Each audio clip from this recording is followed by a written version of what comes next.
So I was born into the Children of God. They are known for child trafficking and pornography, along with everything they expected their adult cult members to do. My parents had us sworn to secrecy that we couldn't divulge that because we would go to prison or something. Like, that was the fear. We were poor. We didn't know where our next meal was coming from. As children, we were coached very carefully on how to behave and what would be a red flag. We were not allowed to cry. We had to smile all the time. There was a comic picture book that we learned how to read on, and it had pictures of people copulating. It was just an ABC book of 100% explicit sexual material. I knew I was leaving my siblings behind, and as the oldest, I always felt responsible for them. And I felt very guilty about leaving, but I also knew that if I didn't leave, that I didn't know what was going to become of my life.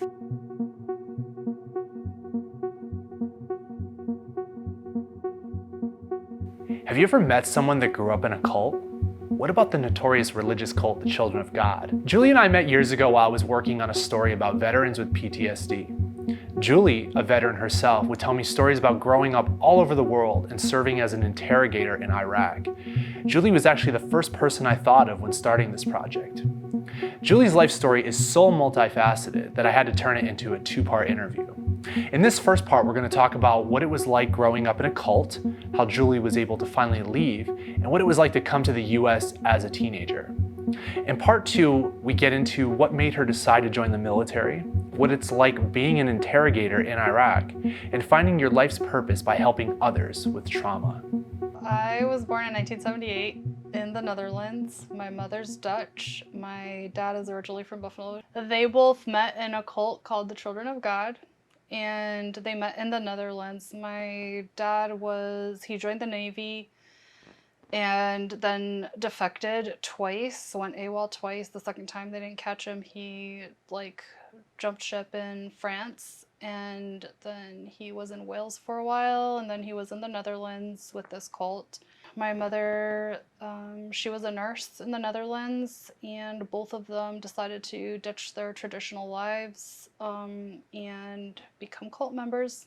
From the Netherlands, we moved to England, Spain, Portugal, Brazil, and Paraguay, where I graduated high school. Let's backtrack because I know nothing about this cult and I'm fascinated by cults within reason. So talk to me a little bit about what this cult is all about. And now, your earliest memory, so you always grew up with this organization? Yeah, I was born into the Children of God. They are known for child trafficking and pornography, along with everything they expected their adult cult members to do. So there was a lot of trafficking and prostitution and pornography with grown people as well. It is a sex cult. And they were wanted for some time by everybody from Interpol to the CIA and FBI. And they regarded themselves as heavily persecuted. So the way that we lived our lives was with that fear that we would somehow be discovered. We were told as children, we were raised to believe that the system and systemites were bad people. Anybody representing authority of any kind, like government or police or military or even hospitals, were bad people. We needed to stay away from them, and we needed to make sure. We even had drills, like if somebody comes to the door, what literature to hide, what footage to hide, what to wear, what to say. We were coached very carefully on what we could disclose or not. So it was a lot of living in fear growing up. That, and then the added aspect of one of the ways that they gained converts was to use sex to attract members. So people who were okay, I guess, with having sex and lots of it, and with children, or okay with children being used for sex, were members of this cult. As far as you know, is this cult still operating today? Yes, they are still operating today. They allegedly have rejected any kind of child abuse. I highly doubt that that's the case, because as recently as I want to say maybe 5 or 6 years ago, I was watching a Tony Robbins documentary on Netflix, and there was a young girl, maybe early 20s, who was on there talking about her experience. And I'm 43, so they must still be at it. And this cult was operating worldwide, not just in Europe? Worldwide. Worldwide. Yes. They moved frequently to evade any kind of accountability from anyone. And they were very good at establishing themselves in third world countries, because they preyed on emotionally vulnerable people and people who live in poverty conditions. They had one of their home bases, I know, was in Puerto Rico for a long time. I think they very quickly moved out of the United States and in general Europe, and went to more third world countries just because they were able to get away with more. We moved to Brazil when I was 10. I think I had my 10th birthday in Brazil. Because we were white, we attracted more attention. And they traveled illegally, so they didn't procure visas legally. They usually traveled on a tourist visa and then just overstayed their welcome legally in any given country. And so in Europe, it didn't matter so much. My mother was European, and usually Americans can travel pretty freely within Europe. But when we got to South America, that was a different story. My parents had gone, I think, 6 months past their time that they should have left Brazil. And when they tried to renew a visa, they were told that they weren't welcome and that they had 8 days to leave. Either they left in 8 days or they'd be deported. They were worried about being deported because my mother wasn't a US citizen, and so she'd be deported back to the Netherlands. My father would be deported back to the United States, and what was to become of us? All of us had United States passports. We were citizens born abroad. So we were documented, but that was very rare for children in the cult. Most children in the cult did not know who one or both of their parents were, and didn't have documentation either. So I'm not sure what the thinking was. However, that's how we ended up in Paraguay, which was the neighboring country. And due to the attention that they received for being in Brazil, the cult group home leader decided that he didn't want my parents around anymore anyway, and that if they wanted to go to Paraguay, then they needed to find a home there. And my parents did find a group home in Paraguay. However, they did not want to accept my parents because of the previous attention that they brought. They were already trying to live under the radar and not attract any kind of civil or military police attention. And so associating with us just wasn't an option for them. So as a result, we ended up living for almost a year in a Korean brothel in Paraguay. And Your whole family? Yeah, my parents and the 4 of us children. Shortly after, so during that time frame, my parents met a couple, an American couple who were missionaries, and were teachers and teaching at a missionary Christian school, Ascension Christian Academy. My parents, being non-affiliated or independent missionaries, as they said that they were now being recruited by other religious groups to do mission work, legit mission work. Unaware that they belonged to this cult. Unaware that they were predators, that they were abusive to children, that they exploited people who were emotionally vulnerable. And my parents had us sworn to secrecy that we couldn't divulge that because we would go to prison or something. That was the fear, that we would be all locked up, and that was that. And so we were all afraid to disclose that information to anyone. So legitimately, all these mission groups that my parents were meeting via Norman and Christine Grimes, who had helped to put us in school, were just seeing my parents as this nice couple who volunteered their time, who lived off of donations. We were poor. We didn't know where our next meal was coming from. And my parents were always, oh, live by faith. But really they were just really good con artists. They were very good at getting people to feel sorry for them and sorry that they had 4 kids that they couldn't feed, and people would take pity on us. My parents were they had no feelings about it. Like, we as children were embarrassed for them that they were both able-bodied, both educated. My dad was an electrician. He'd gotten his training in Europe for free because most governments in Europe provide free education.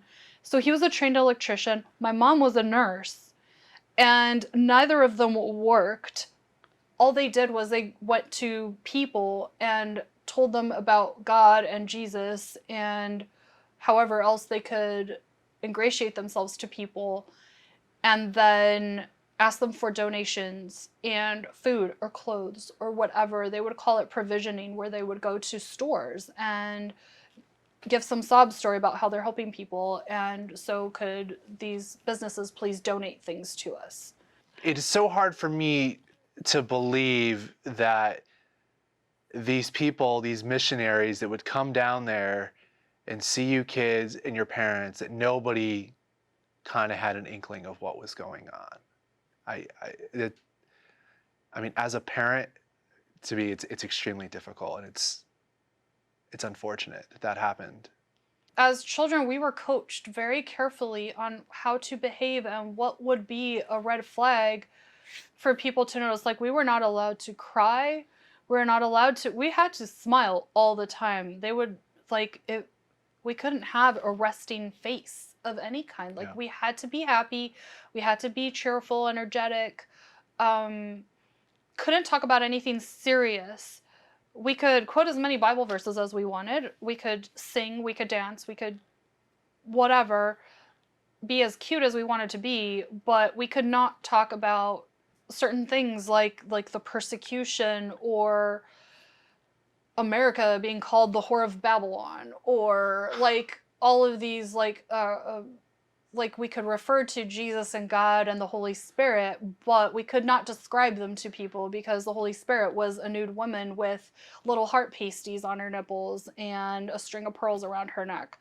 You know, to this day, I hear words like Holy Spirit, and that's the image that pops in my head because that's all I knew from the time I was a baby. Those were the picture books. There was a comic picture book that we learned how to read on, and it had pictures of people copulating, and S was for sex, and P was for penis, and V was for vagina, and B was for breasts or boobs, and like it was just an ABC book of 100% explicit sexual material. And how old were you when you were being subjected to this? I was a baby. There's not a time that I remember where I wasn't. So you're early. So it's just. So my earliest memories, I don't really want to get into that, but my earliest memories are of being sexualized. I can say with certainty that that was the case mostly because I'm the oldest of 4, and I saw how this group treated other babies and children. My dad always wanted to make friends with people who were also American. I guess he had some nostalgia about being American. It didn't come out very often. And so he made friends with this couple, Norman and Christine Grimes, and due to them, I think is primarily why I'm where I'm at today, because they insisted that my parents put us in school. We had never gone to school before, and here I was 12 years old and had never been to school. I knew how to read, but I didn't know science or math or literature in general. Like, all I knew was to read. I could write. And they changed our lives. My parents were not keen on putting us in school. Up until then, they had used us as a source of income and as their slave work, I guess. And so it was definitely a huge shift. This couple, Norman and Christine Grimes, didn't know that my parents were in the cult. Neither did my parents tell them. My parents told them they were independent missionaries and just did their own thing, which they really did. And it was luck. When I graduated high school, the hardest thing for me was to leave home because I knew I was leaving my siblings behind, and as the oldest, I always felt responsible for them. And I felt very guilty about leaving, but I also knew that if I didn't leave, that I didn't know what was going to become of my life. And a missionary, or not really a missionary family, but an American couple who had come down on a mission trip with their church, had offered for me to live with them, Houdin and Betty Fuller, in Opelika, Alabama. And I think they've both passed away, so I don't feel so bad saying this on camera, but she was very nice. He was not so nice. They were the parents of Miss Alabama in 1972, I believe. And when I got to their house, and I'm an 18-year-old, never been to the United States, but once to visit for 2 weeks. And so when I got there, I really didn't know anything about American culture. They kept trying to set me up on dates with football players. They were very wealthy. They owned four dealerships. I had never had any kind of wealth. We grew up very poor. And so I felt obligated to them, but at the same time, they always tried to make me wear makeup and do certain things that I wasn't used to. I was more into sports and a tomboy anyway growing up. Mr. Fuller, he would do things like grab my butt, or like I would find him going through my drawers when I would come home from school. He insisted on teaching me how to drive, even though I already knew how to drive, and would put his hand first on my thigh and then try to move up. It made me very uncomfortable, and his wife didn't seem to know about it, and she seemed really nice. I didn't want to hurt her by telling her that, and I also felt like here I am, this 18-year-old from South America who doesn't know anything from anybody who's going to believe me. But I decided that I didn't want to live there anymore and reached out to my uncle who lives in upstate New York. And he's amazing, and his wife is amazing, and they took me in, and I went to college at SUNY Rockport in New York, and that kind of set me on a better track. I went to college ROTC. That put me on my way to cutting ties with my parents. I couldn't completely cut ties with my parents because I knew that if I did, I wouldn't be able to have contact with my siblings because they controlled all forms of communication.